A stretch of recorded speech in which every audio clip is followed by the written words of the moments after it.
Hey everyone, कैसे हैं आप सब। मैं उम्मीद करती हूँ कि आप सब बहुत अच्छे होंगे। तो आप सबका मेरे चैनल वांगशन लवर में बहुत बहुत स्वागत है। तो चलिए फिर आज हम Wangxian fan fiction force marriage with mafia king का नेक्स्ट पार्ट शुरू करते हैं। इससे पहले अगर आप चैनल पे नए आए हैं तो प्लीज़ चैनल को सब्सक्राइब, वीडियो को लाइक ज़रूर कर दीजिएगा। तो चलिए फिर आज का पार्ट हम शुरू करते हैं। इससे जो पहले वाला पार्ट था उसमें हमने देखा था कि 5 महीने बीत चुके थे। इन 5 महीनों में बहुत सारी चीज़ें बदल चुकी थी। जियांग चेंग जो था वो पिछले 5 महीनों से कोमा के अंदर था, क्योंकि उसने लायन सेजन और उसके बेबी की जान बचाने के लिए खुद की जान को दांव पर लगा दिया था। लायन सेजन को जब होश आया तब उसे पता चला कि क्या हुआ है। ये सुनने के बाद लायन सेजन को यकीन ही नहीं हुआ कि उसने ये सब कर दिया। लायन सेजन को तब एहसास हुआ कि सच में जियांग चेंग को अपने किए पर पछतावा है और वो सच में लायन सेजन से माफ़ी मांगना चाहता है।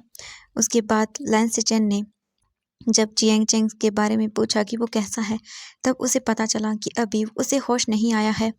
ऐसे ही करके 5 दिन बीत गए, लेकिन जियांग चेंग को होश नहीं आया और तब जाकर डॉक्टर ने बता दिया कि ये अब कोमा में जा चुकी हैं।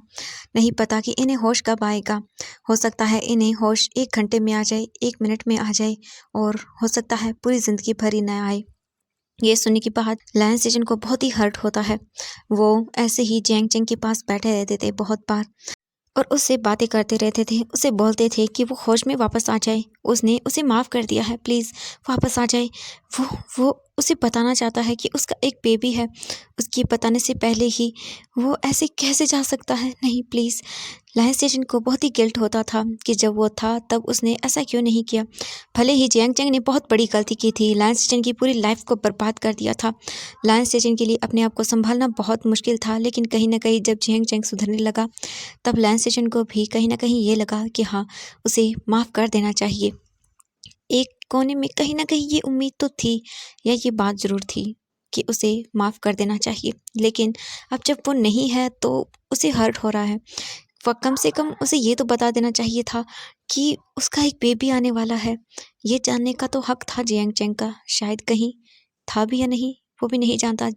लायन सेजन, उसे बहुत हर्ट हो रहा था। वो अपने दिल में जो तकलीफ़ें थी वो बहुत मुश्किल से अपने अंदर रख पा रहा था, और उसने एक बार अपने गह को सब बता दिया कि वो क्या फ़ील कर रहा है। उसने सब चीज़ें बता दी। वांगजी ने जब ये सब सुना तब उसने कुछ भी नहीं कहा, क्योंकि वो देख सकता था कि उसकी गह की हालत इस वक्त क्या है। वो बहुत ही ज़्यादा टेंशन में आ चुका था, लेकिन वांगजी को अभी भी जियांग चेंग पर गुस्सा था। वो मतलब वो नहीं माफ़ कर सकता था जियांग चेंग को, उसने जो भी किया। लेकिन दूसरी बात ये भी थी कि अगर जियांग चेंग नहीं होता तो शायद वांगजी आज अपने गह को ही खो देता। कहीं न कहीं वांगजी भी अब इस चीज़ को एक्सेप्ट कर रहा था, लेकिन उसके लिए एक्सेप्ट करना बहुत मुश्किल था। वांगजी ने अपनी गह को कुछ भी नहीं कहा। वांगजी ने अपने ब्रदर से बस इतना ही कहा, गह, जो भी आप डिसीजन लोगे मैं उसमें आपका पूरा साथ दूंगा। आप कभी भी अपने आप को अकेला मत समझना। आप जो चाहोगे मैं वो करूँगा। मैं कभी आपको किसी चीज़ के लिए फ़ोर्स नहीं करूँगा। आप जो चाहें वो कर सकते हैं। जी चाहे वो मुझसे माँग सकते हैं। मैं आपके लिए सब कुछ करूँगा गए, प्लीज़ आप ऐसे रोइए मत। और रही बात जियांग चेंग की, तो एक ना एक दिन वो भी होश में आ जाएगा, देखना ग। लायन सेजन कसकर वांगजी को गले लगा लेता है और वो बहुत ही ज़्यादा रोने लगता है। वांगजी अपनी गह को पूरी टाइम हग किए हुए रखता है और उसे कंफर्ट फील करवाता है। लायन सेजन को बहुत हल्का लग रहा था, क्योंकि पूरे 20 दिनों के बाद लायन सेजन ने अपने मन की बातें अपने ब्रदर से कही थी, तो उसे बहुत अच्छा लग रहा था। उसका दिल मानो ऐसा लग रहा था जैसे हल्का हो गया हो। उसे बहुत सुकून मिल रहा था। इसके बाद वांगजी जियांगचेंग को अपने घर ही ले आता है, क्योंकि वो जानता था कि उसकी फैमिली अब नहीं है। वांगजी लायन सेजन को कोई भी अब तकलीफ नहीं देना चाहता था, ना ही वो उन्हें हर्ट करना चाहता था, बिल्कुल भी नहीं। इसीलिए जैसा उसके गह चाहते थे वैसा ही वांगजी कर रहा था। वांगजी अक्सर अपने ब्रदर को देखता था कि उसके ब्रदर कितने मतलब चेंज हो गए हैं। अब वो ज़्यादा हंसते नहीं हैं, मतलब बहुत ही सहम से गए हैं। हर वक्त उन्हें कोई ना कोई चीज़ का डर लगा रहता है, ऐसा लग रहा था वांगजी को, जैसे वो कहीं खो चुके हैं। वांगजी ने बहुत ट्राई किया कि वो अपने गह को पहले की तरह कर पाए, और वो काफ़ी हद तक सक्सेसफुल भी हो चुका था। वांगजी हर वो कोशिश कर रहा था जिससे उसके गह की लाइफ में खुशियाँ आ सके। वहीं दूसरी तरफ वांगजी ने विंग का भी पूरा ख्याल रखा था। वांगजी ने वी जिंग को कॉलेज ज्वाइन करवा दिया था, क्योंकि वांगजी चाहता था कि वी जिंग अब स्टडी करे, वो आगे अपनी लाइफ में बढ़े। वो ऐसे घर में कैद होके नहीं रहना चाहता था। हालांकि वांगजी ने ऐसा नहीं किया था, लेकिन वी जिंग पूरा दिन घर पर ही रहता था, इसीलिए वांग जी चाहता था कि वी जिंग स्टडी करे और वी जिंग भी बहुत खुश था। वी जिंग अब लाइफ को एंजॉय कर रहा था, सब चीज़ें देख रहा था, हर एक चीज़ में वो फोकस कर रहा था, अपनी स्टडी में भी वो बहुत अच्छा कर रहा था।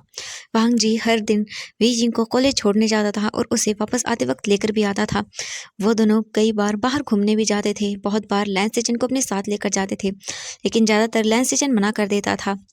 वहीं दूसरी तरफ हम बात करते हैं मैडम यू की, वहन चाओ की। उसकी हालत तो वांग जी ने बहुत बुरी कर दी थी। हालांकि मैडम यू अभी भी कैद में थी, लेकिन उनकी हालत बुरी नहीं थी। वो हर दिन ये दुआ करती थी कि मौत बस उन्हें किसी तरह से मिल जाए, क्योंकि वांग जी ने उनकी वो हालत कर दी थी। और वैन चाओ को तो वांग जी ने वो सजा दी थी जो शायद वैन चाओ ने कभी सपने में भी नहीं सोची होगी। वैन चाओ अब मर चुका था, क्योंकि वांग जी ने उसे इतना तड़पाया था, इतना टॉर्चर किया था कि वो सह ही नहीं पाया था।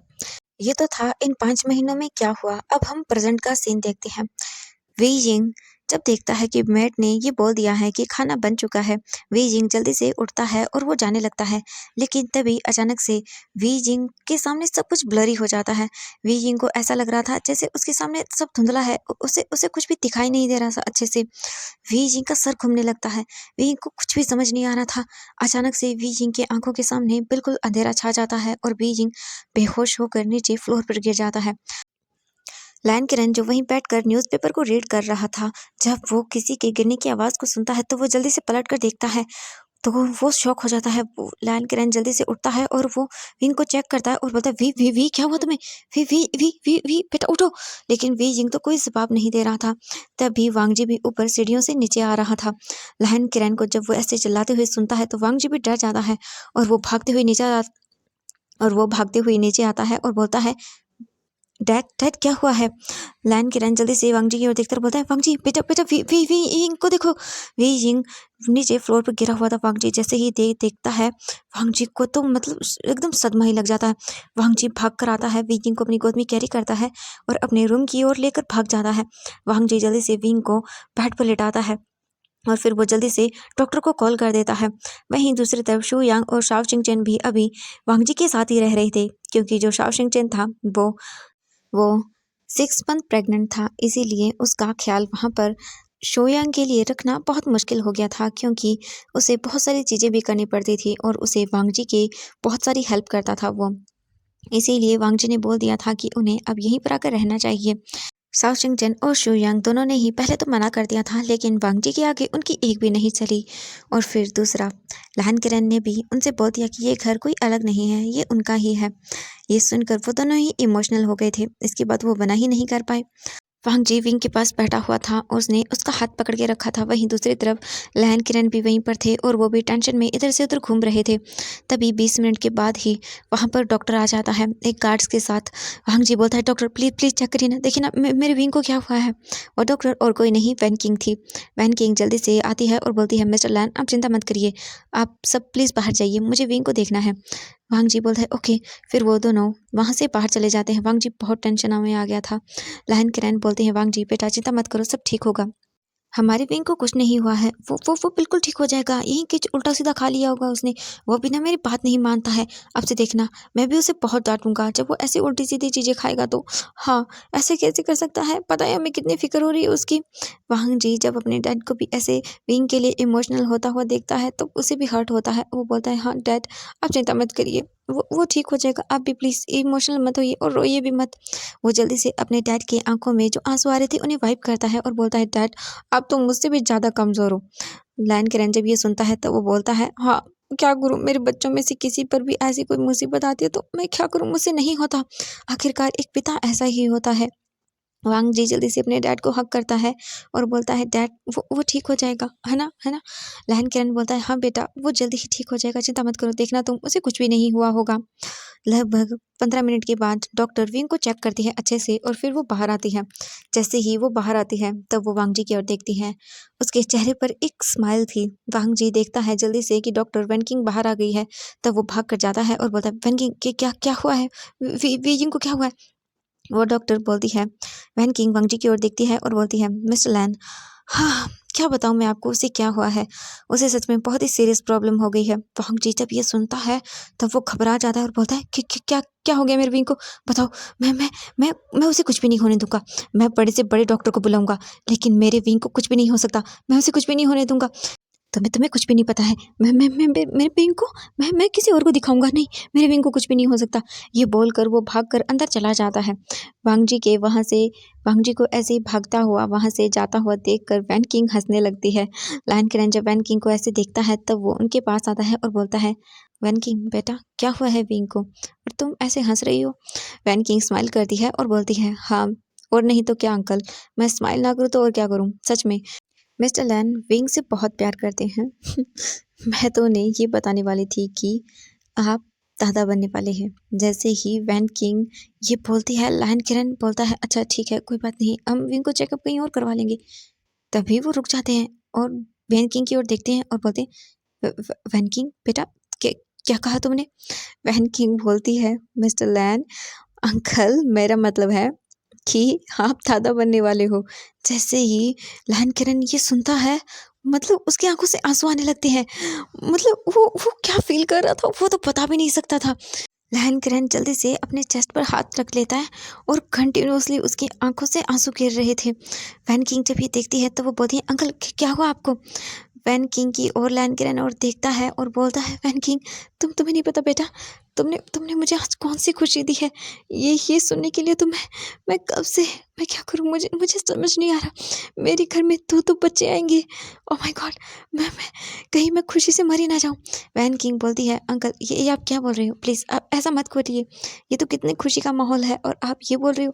लहन किरण बोलता है, हाँ मैं बहुत खुश हूँ। मुझे ये बात जल्दी से लैन सेजन को बतानी होगी। वो बोलकर स्माइल करते हैं। लैन सेजन जो कि अपने रूम में थे और वो जियांग चैंग के पास ही बैठे हुए थे। लैन किरण जल्दी से लैन सेजन के रूम में जाता है और डोर को नॉक करता है।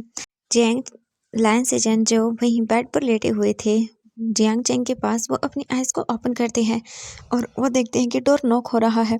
फिर वो जल्दी से उठते हैं और डोर को ओपन करते हैं। तो वहाँ पर लैन सेजन अपने डैड को देखता है। तो वो बोलता है, डैड क्या हुआ आप। लैन किरण बोलता है, हाँ हाँ हाँ, मुझे तुम्हें एक गुड न्यूज़ देनी है। लैन सेजन जब ये सुनता है तो वो बोलता है, हाँ डैड बताइए ना क्या हुआ है। लैन किरण जल्दी से लैन सेजन को हक करता है और बोलता है, वी प्रेग्नेंट है। मैं दादा बनने वाला हूँ और तुम चाचा बनने वाले हो।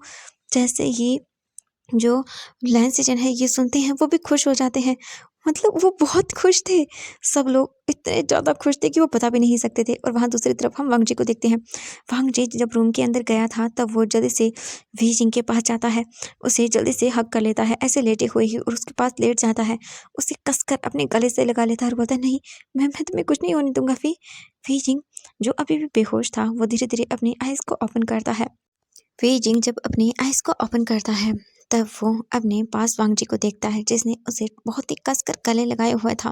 वी जिंग जब ये फील करता है तब वो धीरे से बोलता है, वांग जी आप क्या कर रहे हो, मुझे अच्छे से सांस नहीं आ रही है।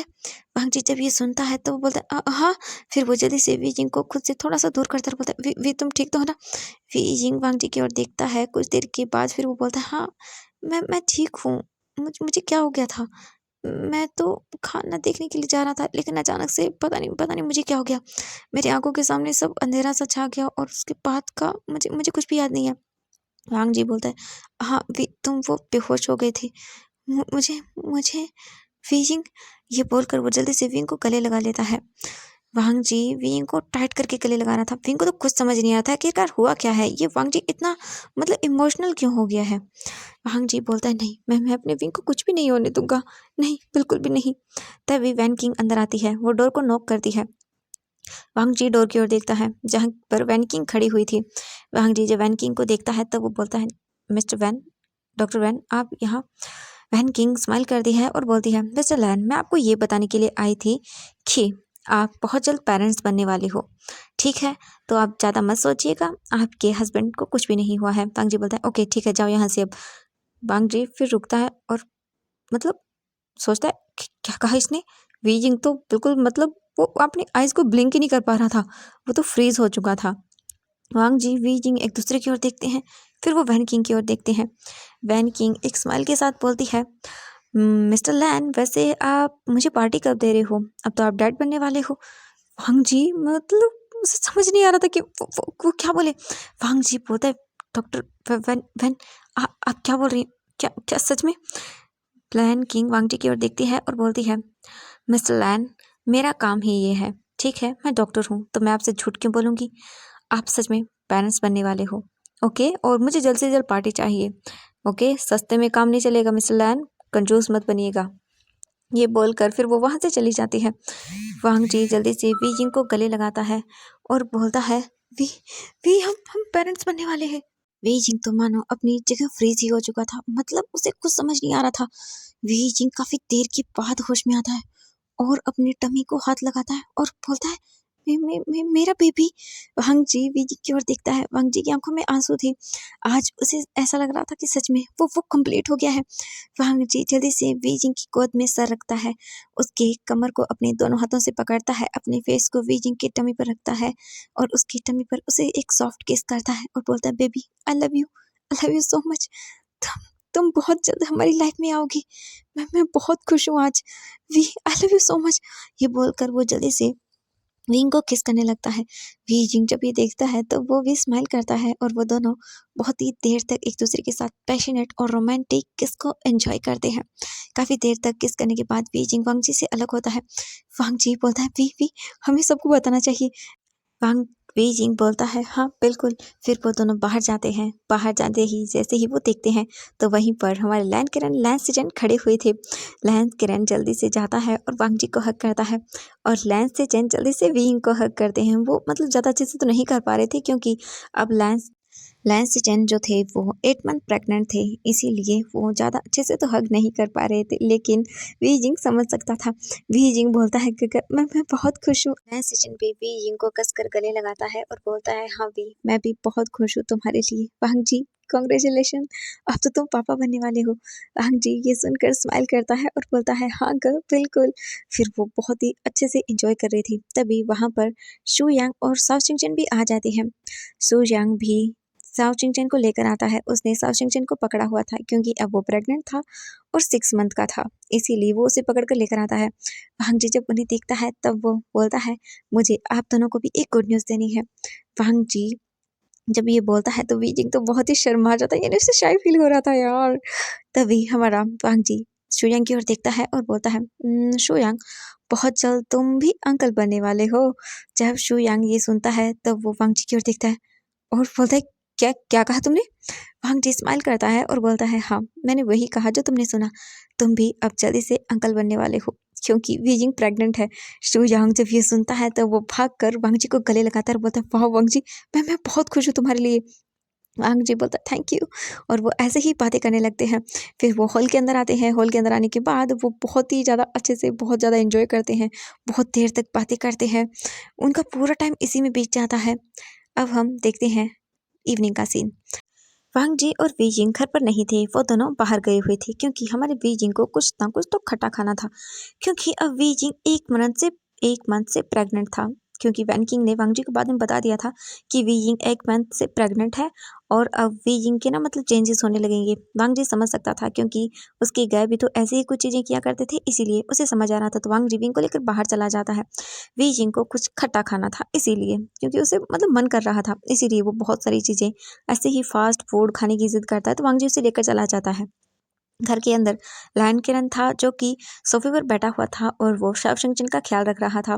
शाओ शिंगचन को बहुत अच्छा फील होता है कि सच में मतलब वांग जी की फैमिली ने उसे एक सच में फैमिली मेंबर माना है, वरना कौन करता है इतना सब कुछ। शाओ शिंगचन को नहीं, ये बहुत अच्छा लग रहा था। लहन किरण भी शाओ शिंगचन का बिल्कुल अपने बच्चों की तरह ख्याल रख रहे थे। उन्हें पता था कि उन्हें क्या क्या चीज़ें करनी चाहिए थी, इसलिए वो सब चीज़ें कर रहे थे। और अब तो उसे 3 प्रेग्नेंट ओमेगास को संभालना था, तो वो अच्छे से अपनी जिम्मेदारी को निभा रहे थे। ऐसे ही करके धीरे धीरे टाइम बीत जाता है और 1 महीना हो जाता है। अब फी यिंग जो था वो 2 मंथ प्रेग्नेंट था और अब लैन सेजन की डिलीवरी का वक्त आने वाला था, क्योंकि उन्हें पूरे 9th मंथ हो चुके थे। उनका बेबी अब बस आने ही वाला था कुछ ही टाइम में।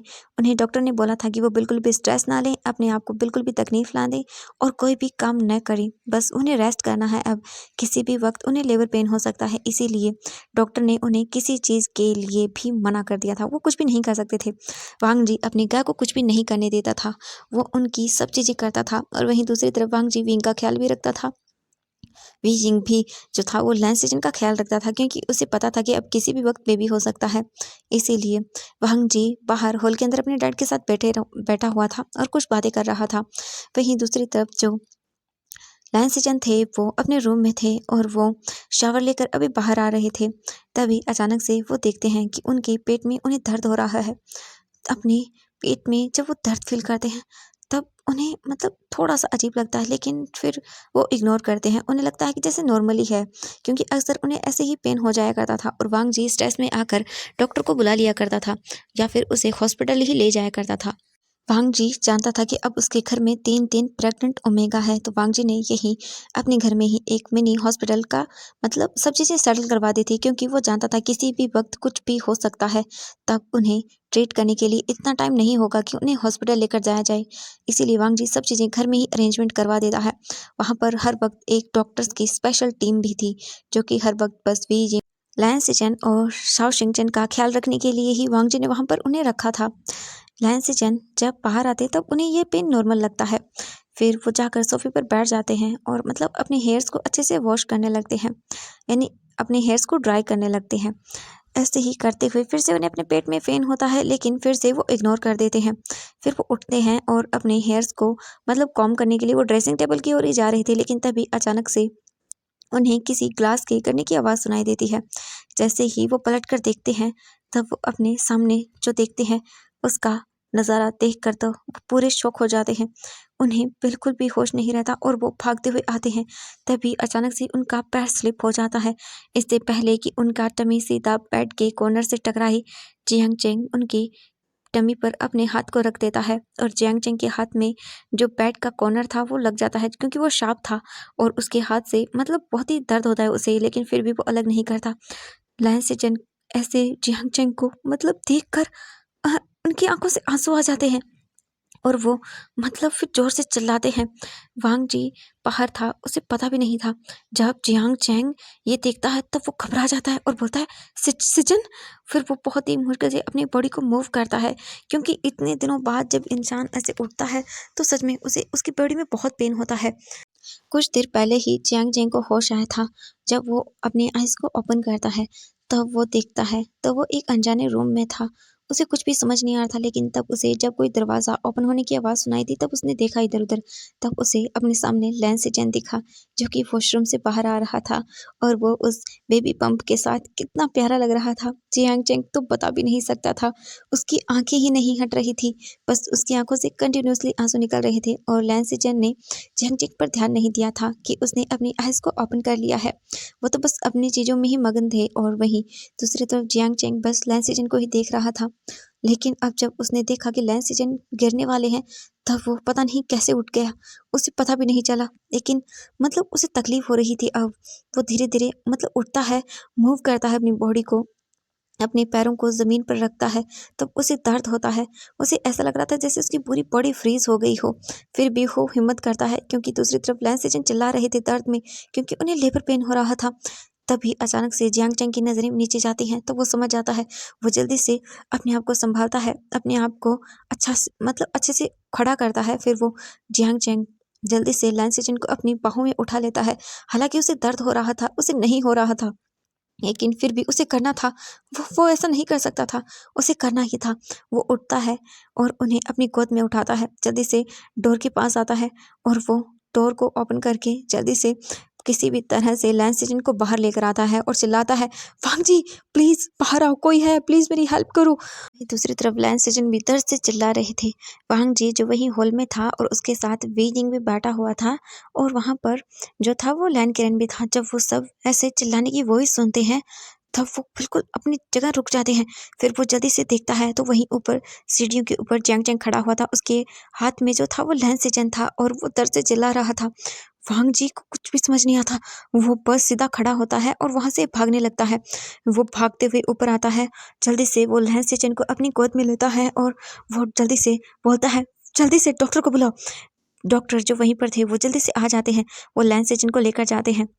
वांग जी ने जो वहीं पर मिनी हॉस्पिटल मतलब बनवाया था अपने घर में, वहाँ पर वो वांग जी को लैंस चेचन को लेकर आते हैं।